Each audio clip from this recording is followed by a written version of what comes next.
Thanks again for enrolling in this course. We will be learning the OSHA standard for 29 CFR 1926 Subpart P. This course will not only educate you and enable you to that standard, but it will also create in you a more well-rounded safety operator. Your company will look to you to save injuries, lives, and money due to the expertise that you will gain.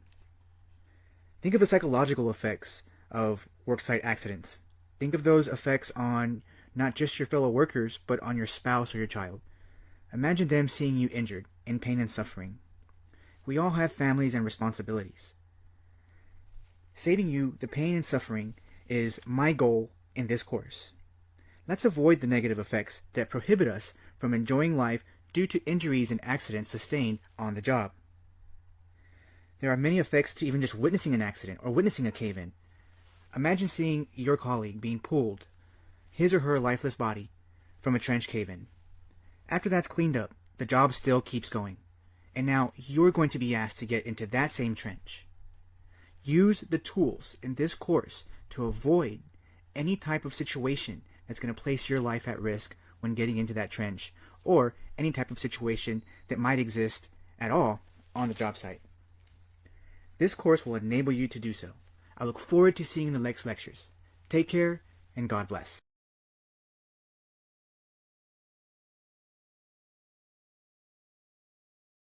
Playing this course in a conference room, or play this course on a phone or tablet on the job site. All who attend can sign a sign-in sheet listing this OSHA standard, and with that, you have certified all the attendees as compliant in this OSHA standard. Present this course as your own to supervisors and give them a reason to move you up. Don't just meet the standard, exceed it, be the best. Use it to develop safe work practices at work. Use it to shine. Conduct tailgate trainings just as you see there. Use job site materials in conjunction with this course to conduct soil samplings, just as you see in the picture. Ensure you remain compliant in this OSHA standard with this course. Good day, everyone. Wherever you are at in the world, I am grateful for your presence. Trenches, excavations, and holes in the ground are everywhere, and they are deadly and dangerous. They are so much a part of our lives with all the industry and changes and construction that goes on around us. This makes excavations, trenches, and holes as common as the air we breathe, even for non-construction workers, as pedestrians and non-construction or industry workers walk through or drive by our construction sites. We accept them. However, complacency kills. It's like that snake, that deadly snake, that at first when we see it, we are concerned. But after living or working around it for 6 to 12 hours a day, it just becomes a part of our lives. Until one day it decides it's going to try and kill us. But it still can kill you. And one day, it just might go for it. Digging a hole seems simple, but it is not. There are 100 deaths per year and 1,000 injuries per year, and 3 cubic feet of dirt will kill you. 3 cubic feet of dirt weighs as much as a car. Even if half of your body is above the cave-in, or you're working in a trench that is 3 feet deep, and because it is only 3 feet deep, it does not require protection, that's still a car falling onto your legs, hips, and pelvis. How well do you think you're going to walk away from that? You probably won't be walking at all. Let's all check our pride at the door. Construction sites and oil rigs are full of men and women who don't want to appear weak by addressing a safety issue. Now think about how weak you might look if you're laid up in a wheelchair or in a hospital. Imagine the guilt you'll carry by not saying something that could have prevented an accident or a death resulting from a trench cave-in. Let's implement positive safety practices. The pride will wear off, and safety will become a part of our life. No longer will that snake, which is the trench trying to kill us, be a part of our life, but safety will. And with that, we are enabled to become heroes through prevention. Whether they admit it or not, your colleagues will appreciate it. If you watch their backs, they'll in turn watch yours. and we all go home to our families in the same condition in which we left, if not better. Never dig until you know that it is safe. We will discuss the aspects of excavation and trenching. We will also look into the OSHA requirements and review OSHA guidelines that we must follow prior to every dig. We will also talk about the responsibilities your employers have to you and your team. We will look at the definitions between differences of a trench and excavation. We will look at hazards and how to work safely in and around trenches and excavations.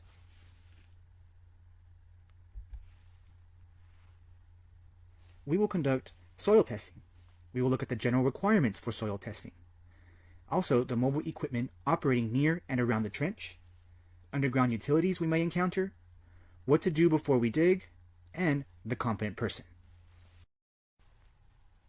OSHA requirements and the employer's responsibility to your safety.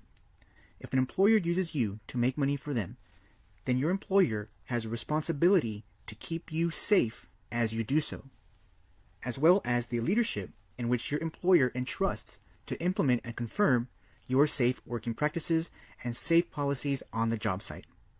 It is also your responsibility to adhere to your employer's safety guidelines. Regardless, we all have a responsibility to ourselves, those around us, and our families who expect us home at the end of the workday.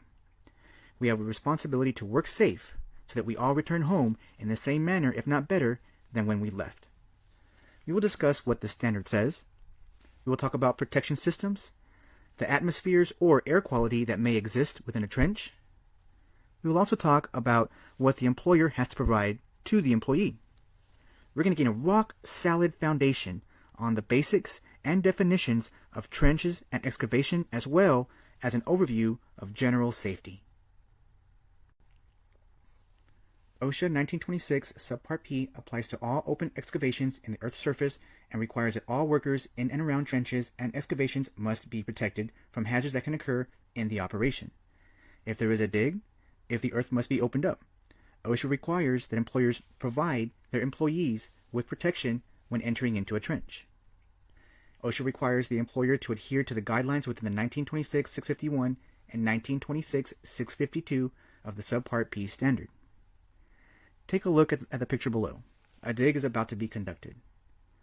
The employees simply gather and conduct a quick review prior to the dig while the mind is fresh. This ensures that the OSHA requirements are being reviewed, and this saves a high amount of pain and suffering that could result from a trench cave-in. Prior to any excavation work, OSHA requirements should be reviewed. Employers must comply with the regulations outlined in Subpart P. Employers must know and follow current state and federal laws. There must be an effective health and safety program implemented, ensuring all employees who work safe and follow the rules and regulations. 1926.651 Specific Excavation Requirements. All surface encumbrances that are located so as to create a hazard to employees shall be removed or supported as necessary to safeguard employees.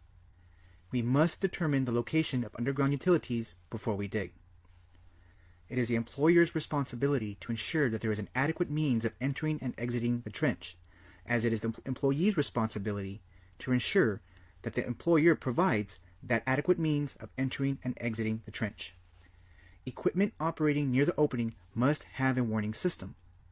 Oxygen content and hazardous atmospheres must be tested, and standby rescue equipment must be ready.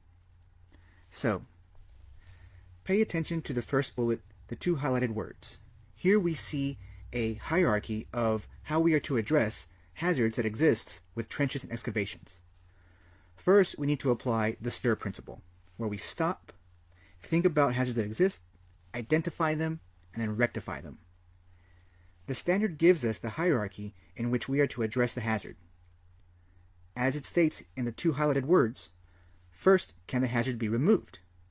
If not, then the next lower level would be to provide support to safeguard employees from the hazard. So first, we attempt or be creative in the removal of the hazard, and then if not, we provide support. underground utilities can create hazardous atmospheres and environments within the trench. Dump trucks and backhoes and heavy equipment must be equipped with backup alarms. I'm sure you would appreciate it if you knew, and if a warning system existed alerting you if whether or not a giant dump truck is about to dump a load of dirt on top of you into the trench that you're in. In regards to oxygen content in hazardous atmospheres, there can simply be an underground utility or a rusty pipe that creates a noxious oxide gas that, because it is heavier than the air around it, it does not escape, and it is invisible. So an employee can easily be overcome by that gas and pass out.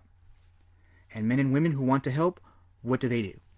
They go into the trench as well to assist their buddy, and then they too are overcome by that hazardous atmosphere. So other people begin to see what is going on, and then they wish to help. And then the victim count rises. How can we avoid this? Well, we can use a 3-gas meter to test for the hazardous environment. If we determine there is a hazardous environment, we can pump fresh oxygen into that trench and remove that hazard. For the examples that I have just listed, it behooves us to ensure there is standby rescue equipment. There should not be any water inside the trench. If there is, that water, that moisture, will begin to soak up the side of the trench walls. This will cause the bottom of that trench wall to bulge out into the trench, no longer providing adequate support for the weight of the dirt above it. This in turn causes the cave-in.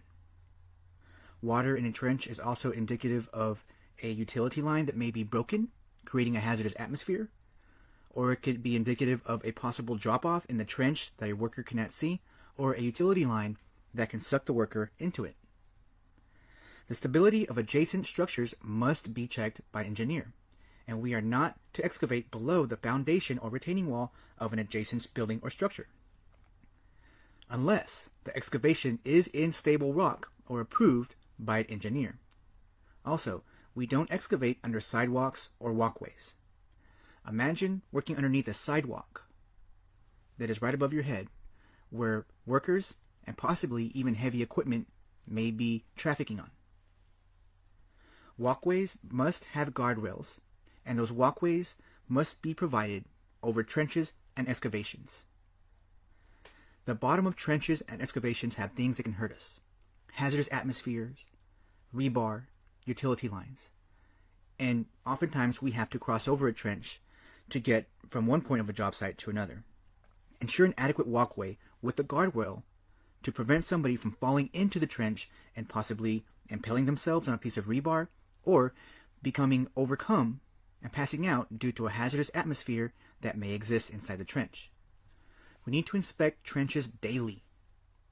We don't know what has happened or what has gotten into the trench overnight. Weather could have come in and seriously changed the structural stability of those trench walls. The competent person must inspect the trench daily. You as well, whether or not you are the competent person, must inspect that trench. In a later lecture, I'm going to give you the tools and the skill set to conduct such an inspection. Each employee in an excavation shall be protected from cave-ins by an adequate protective system. The only exceptions are when the excavations are made entirely in stable rock, or that trench or excavation is less than 5 feet in depth. An examination of the ground by a competent person provides no indication of a potential cave-in. Even though your trench or excavation may be less than 5 feet, removing the requirement for protection, it still must be inspected by a competent person to ensure that there is no hazardous atmosphere or environmental concern that can still cause the cave-in. Protective systems shall have the capacity to resist without failure all loads that are intended or could reasonably be expected to be applied or transmitted to the system. These protection systems cannot be made just by anybody. They must be certified and approved by an engineer, tested and proven that they can support the loads that they say they can.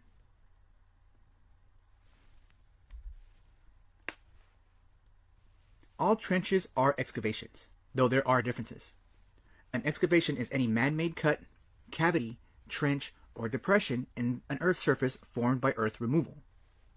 A trench is a narrow excavation that is deeper than it is wide. Keyword is narrow. Trenches could be up to 15 feet wide, but they are only trenches and not excavations if their depth is greater than their width.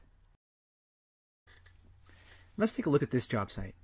We will be addressing safety issues relevant to this OSHA standard. However, we will also be addressing issues and identifying safety protocols that are going to enable you to become a more well-rounded, safety-minded asset to your company.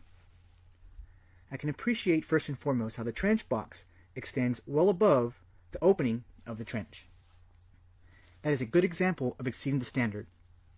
So many times as a safety officer, I've seen the opening of the trench a few inches above the trench box, causing debris and dirt to fall in on top of the workers inside the trench. If the situation arises while inside the trench that the trench becomes deeper than the trench box is high, simply slope back the edges of the trench with this piece of equipment. Consider the underground utility. Was it identified prior to opening up the earth? Is it being protected? Is it being installed? Either way, it should be protected. If not, is there a hazardous atmosphere that can put those two workers' lives in danger? I appreciate the adequate means of entrance and exit from the trench and how it extends well above the trench box. If it did not extend above the trench box, this employee would reach the top of the trench box and then have to throw his leg over and then crawl out of the encumbrance. Ensuring that your ladder extends well above the trench box prevents this and gives a solid hand grip in which employees can enter and exit. I appreciate how the spoils are pushed back from the opening of the trench box. OSHA standard states that spoils must be pushed back at least 2 feet while employees are inside the trench. I say push them back more. Things can change. Weather can change. There could be animals, heavy equipment on the job site that can push or cause the spoils and dirt to be pushed closer to the trench opening and possibly in on top of the heads of workers who are inside the trench. Does that piece of heavy equipment have a backup alarm that functions? I see how the excavator is pushed back away from the edge of the trench box.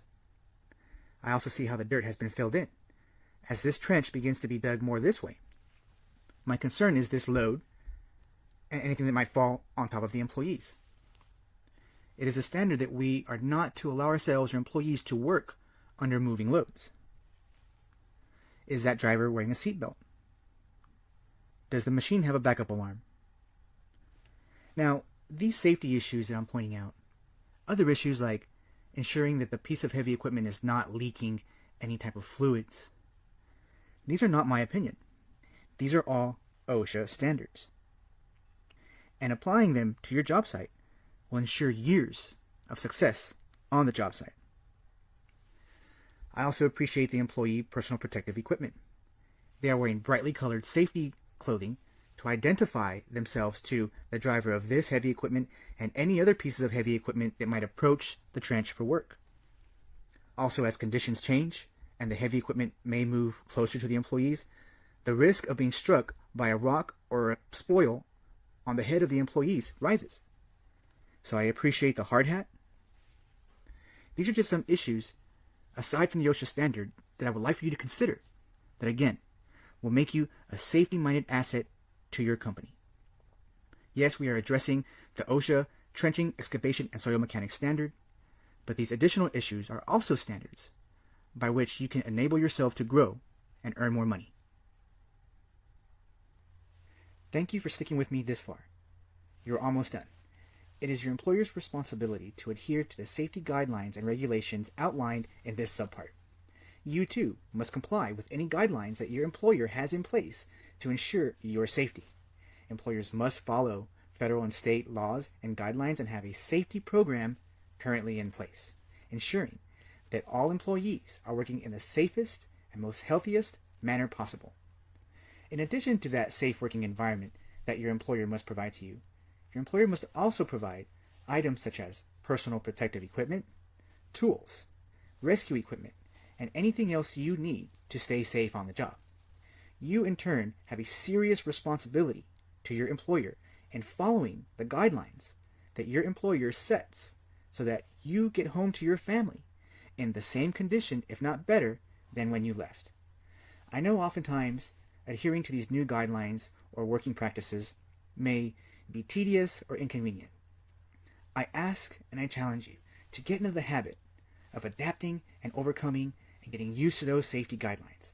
I'd much rather you get used to wearing a $1 or $2 pair of safety glasses than wearing a glass eye or a patch.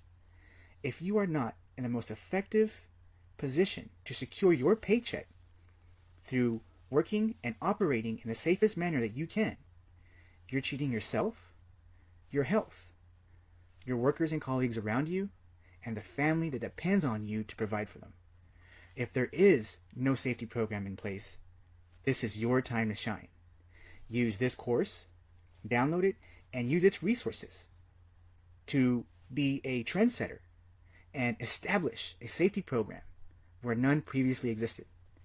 If a safety program already exists, this is still your time to shine by using this course and its resources to enhance the already existing safety program. So next, we're going to do a job site inspection.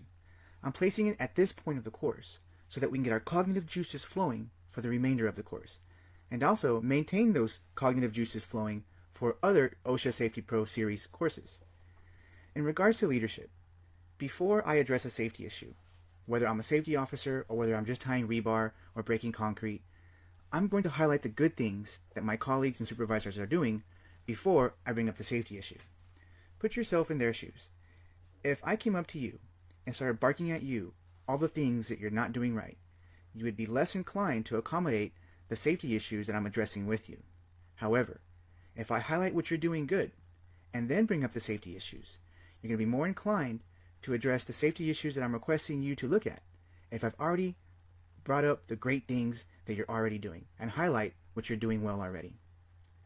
So, for example, if I walked up and I said that you are placing the spoils too close to the edge of the trench, or that nobody's wearing dust masks, and then I asked you to put your safety glasses on, you wouldn't be very inclined to do so. I've already placed your mindset into a negative state. But if I said, hey, I really like how that ladder extends above the trench, and I really appreciate the fact that you make sure that the gas generator has a fire extinguisher nearby. Oh, by the way, can you also please make sure that those spoils are pushed back? That's an example of how much more willing somebody is to accommodate the safety issue. And with that, safety improves. It doesn't degrade. So with that, let's take a look at this job site.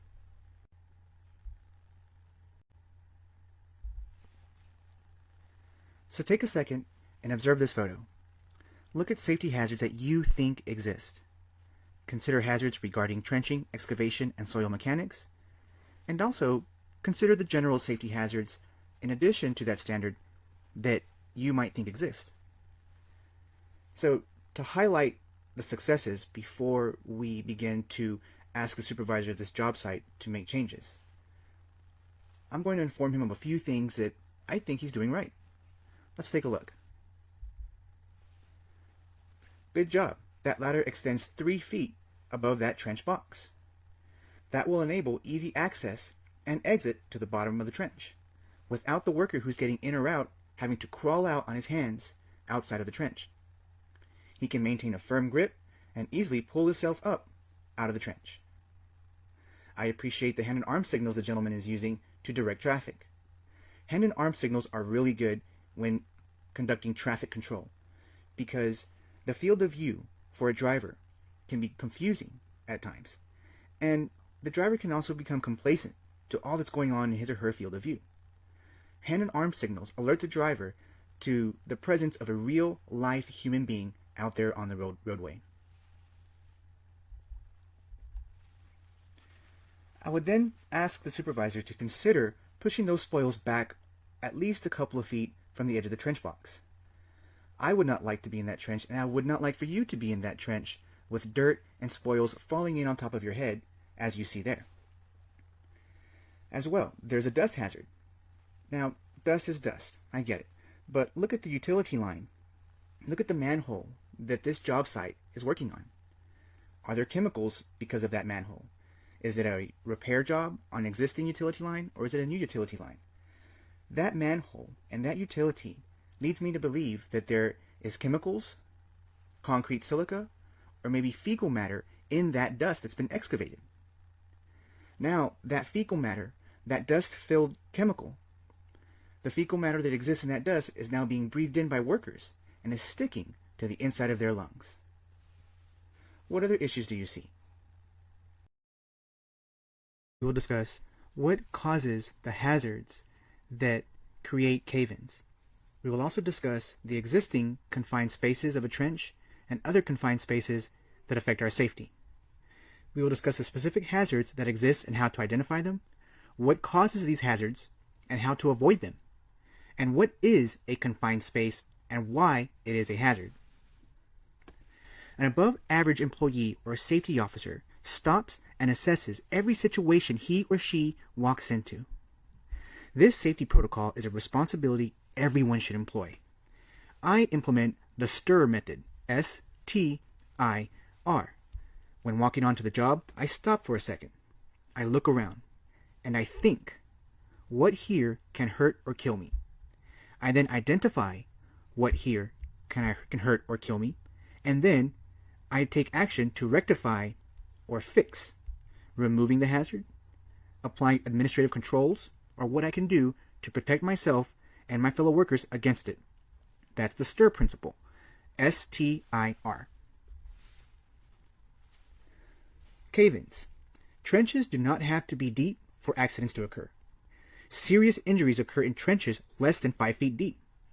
A cubic yard of dirt can weigh as much as 2,700 pounds and move at 25 feet per second. That is a very heavy, very fast car moving towards you and falling on top of you. Additionally, consider the weight of that dirt, of that moving mass of earth, if it is soaked with water. Cave-ins make little noise and give little or no warning. That is the weight of a car landing on top of you. Soon we will discuss the indicators that a cave-in is imminent, indicators such as fissures or cracks forming on the walls of the trench.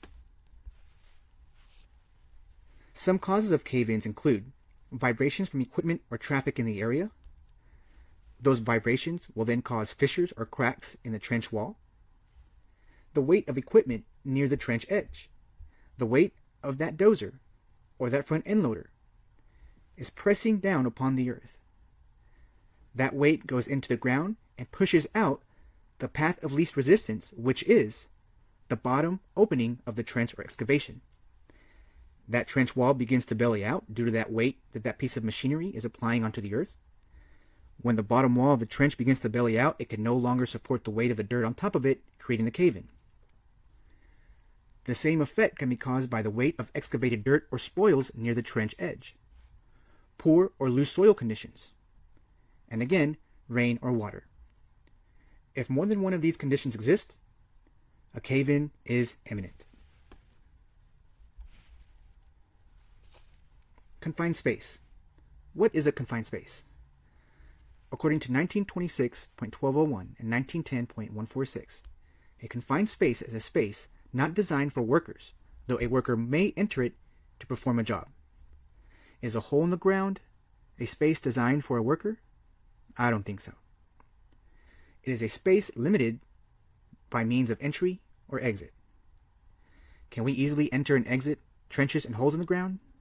Do we have to create certain types of methods, tools, or ramps to get in or out? If so, then that is an indicator that our means of entry and exit are limited, and therefore it is a confined space. Is that excavation or trench designed for continued occupancy? I don't think so. Examples of this would be pipelines, tanks, silos, pits, vaults, manholes, and tunnels. Human beings do not live in the dirt, do not live in trenches. Therefore, it is a safe bet to conclude that trenches and excavations can easily be considered confined spaces. Asphyxiation due to lack of oxygen can occur. A buildup of toxic fumes released during a dig in the bottom of an excavation is an extreme possibility. This may be due not only from a utility line that exists within the bottom of the trench, but also from a utility line, pipe, or other type of mechanism that simply exists in the dirt around the trench that may have leaked toxic waste or gas or any other type of harmful liquid into the dirt, which has then allowed that material or its fumes to seep in to the environment at the bottom of the trench where workers may be conducting jobs. A confined space is a space not designed for workers, though a worker may enter it to perform a job. It has a limited means of entry or exit and is not designed for continued occupancy. If we look at the picture on the right, this is obviously a space not designed for workers, or else they would not require the trench box or the ladder to enter it. The ladder is also indicative of the limited means of entry and exit, and is obviously not designed for continued occupancy. Other possible hazards include the risk of being hit by a vehicle or equipment, drowning, electrocution, or explosions. Trenches and excavations exist often in the vicinity or adjacent to motorways. Oftentimes, the weather conditions can change, creating a water hazard within the trench. The utility lines that are exposed through trenches can create electrocution hazards. If those utilities are gas lines or lines that carry any other type of hazardous material, the risk of an explosion is heightened. Let's take a look at this job site. Let's conduct an inspection. First of all, what's drawing my attention are the conditions of the soil. The soil is extremely loose. I see spoils and rock up here, and I see what could have already been small cave-ins. How do I know? I see these spoils right here that were once connected or adjacent to the soil higher up on the trench wall. The same exists on this side of the excavation. I see where small little cave-ins have already occurred. The differences in color tell me that weather conditions have changed or something has happened to place moisture into the walls of this excavation. So the minor cave-ins are indicative of imminent larger ones. Add that to the differences in color, which inform me that there is moisture in the trench and we have a recipe for disaster. Let's look at that front end loader sitting up there. There's issues there as well. The weight of that front end loader is pushing down on the earth below it, and the earth is going to give way to the path of least resistance, which is the bottom of that opening or excavation. So when we combine the weight of this front end loader, the small cave-ins that have already occurred on the bottom of this trench, the differences of color in the dirt, which is indicative of the moisture that exists, as a safety officer, I would highly recommend, and I would even inform the workers in that trench that a cave-in is imminent and that they must exit the trench immediately and not enter the trench until there is no more moisture, or at a minimum, adequate and proper approved trench protection is installed. Prior to a dig, the competent person must physically walk the site and look at the conditions of the soil. After which, the competent person needs to physically touch, grab, and feel the soil and identify what type of soil the workers are going to be handling and working with. It eliminates it being type A soil or solid rock. The bottom right picture is a good example of type C soil. If we were to pick the soil up in one of our hands, the soil would probably easily run through our fingers. That is the least stable soil, type C. When conducting a visual test of the soil, you want to walk the entire excavation at least 2 times. Inspect the soil that is adjacent to the excavation site. You never know when heavy equipment, underground utilities, or other changes in that soil might or will affect the soil of the trench that you're working in. Check for any signs of vibrations, fissures, or cracks on the surface of the excavation site. Let's see how we can conduct a manual test of the soil to determine which classification of soil it is. conduct the thumb penetration test. If your thumb sinks in no more than 1/4 inch, it is type A soil. The type of protection that is required is that the soil be sloped back no less than 3 feet horizontal for every 4 feet vertical. If your thumb sinks in 1/4 of an inch to 3/4 of an inch, we're working with type B soil. This is silt, sandy loam, or medium density clay. The type of required protection for type B soil is that the soil be sloped back no less than 1 foot horizontal for every 1 foot vertical.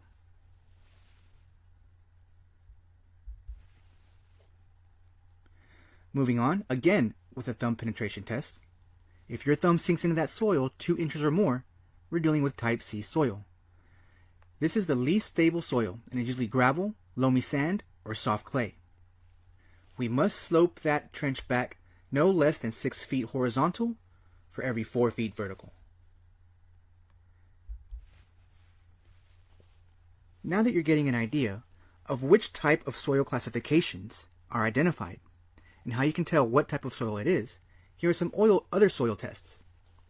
Conduct the dry strength test. Crumble a sample of soil in your hands. Here's the wet thread test. Attempt to mold a thin sample of moist soil into a thread 1/4 inch diameter by 2 inches in length. This will give you an idea of what type of soil you're working with. Again, in addition to visually inspecting the soil, we must get our hands a little bit dirty. We must touch, grab, and feel the soil. Pocket penetrometers are handy. That will give you an idea of what type of soil it is as well. But if none is available, all the previous tests, along with your smart mind, will give you a good idea of what you're working with. So, back to our job site. We see that there has been small cave-ins, and we see a lot of loose spoils that have broken off the side of the walls.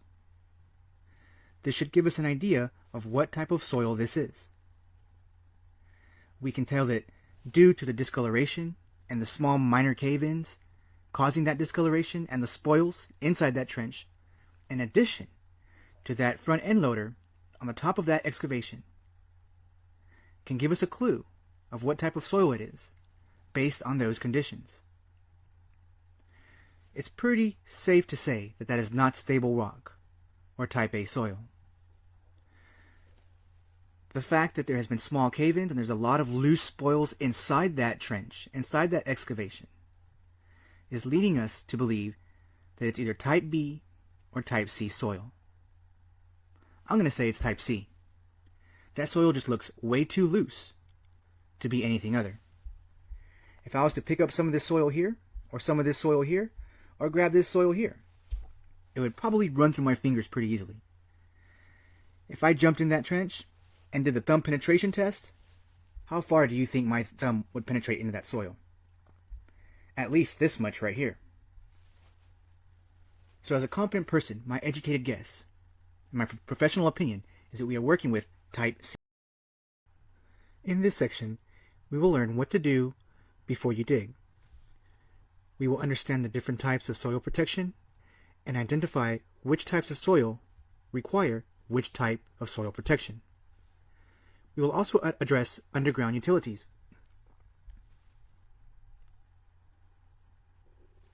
Before you dig, plan and implement traffic control measures as necessary to protect workers.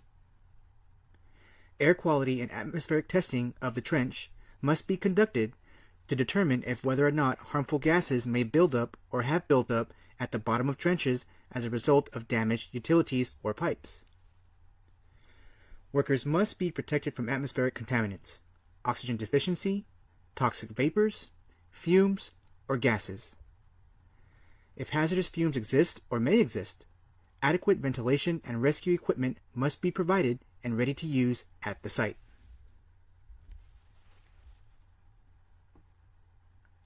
Here are some good examples of the types of rescue equipment that must be on standby in the event that there is gas at the bottom of the trench, or if there is a chance of gas or a hazardous atmospheric condition resulting in the bottom of the trench. Should a worker be overcome and pass out in the bottom of the trench, predetermined rescue personnel and workers would then don these masks and breathe pure oxygen from the oxygen tanks. They would then use that stretcher and enter the trench, secure the downed man or woman, and rescue and recover them from the trench. The oxygen tanks prevents them from being overcome by the same gas that affected the victim.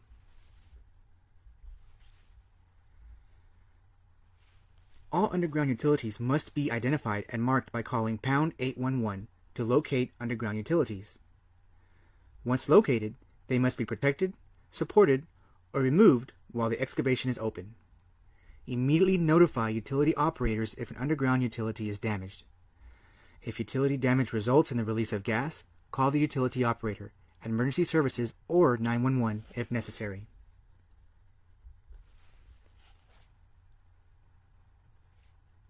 Here's an example of a utility line that was discovered in this trench. It has been identified, and now it must be protected or removed.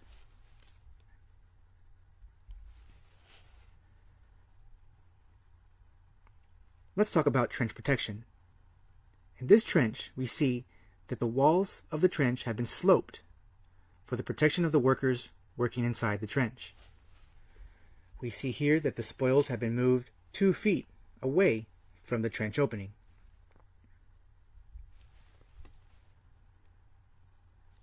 Should this be type B soil, the walls of the trench must be sloped 1 foot vertical for every 1 foot horizontal. This is an example of an 8-foot deep trench. So the trench would have to be sloped back 1 foot for every foot of depth.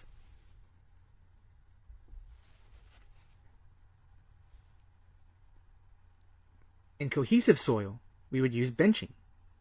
It is important that the soil must be cohesive so that the walls of the bench that go up and down are compact and stable. This is an example of type B soil. 1 foot horizontal for every foot vertical. Notice how it creates a staircase-like shape.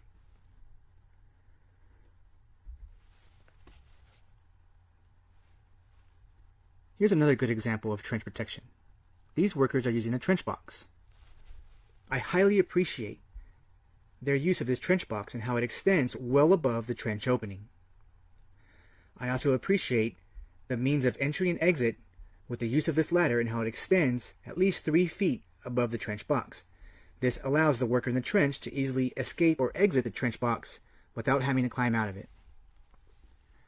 My concern is a hard hat being worn by the employee in the trench to protect him from being struck by the bucket or any falling or loose debris. Another concern would be operating under or near a load such as this bucket right here.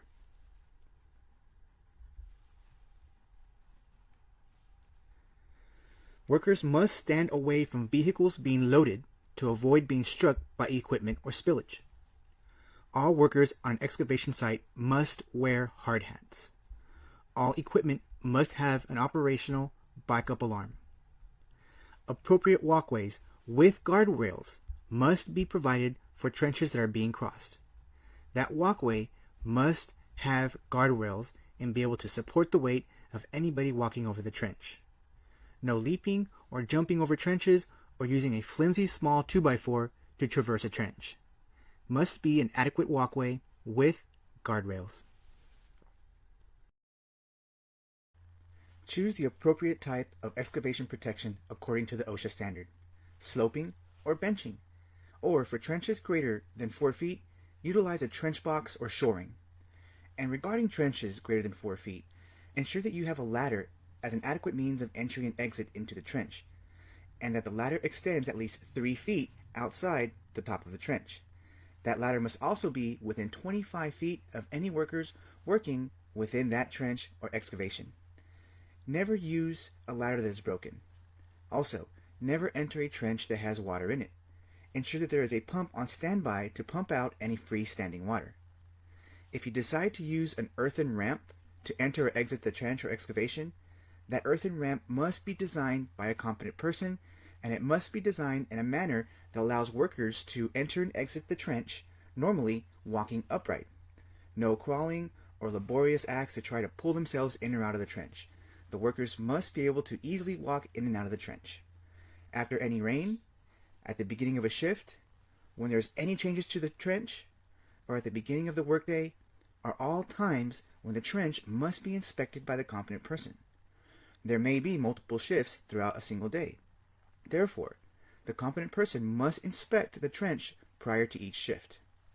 No standing under loads that are being moved or dirt that is being handled by digging equipment.